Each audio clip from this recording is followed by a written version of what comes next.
So I'll be showing you how to change the mobile hotspot password on your Samsung Galaxy S24.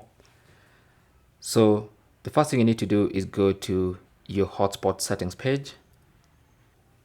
And to do that, simply go to settings, and on the settings page, tap on connections. Under connections, go to mobile hotspot and tethering, tap on that, and then tap on mobile hotspot.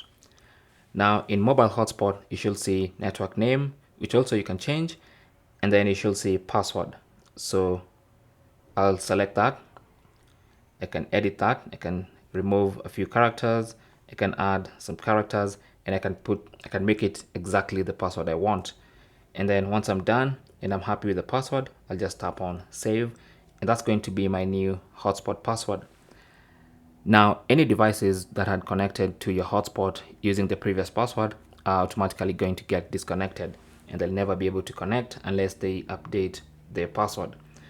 And that is basically how to change the password of your mobile hotspot on the Samsung Galaxy S24.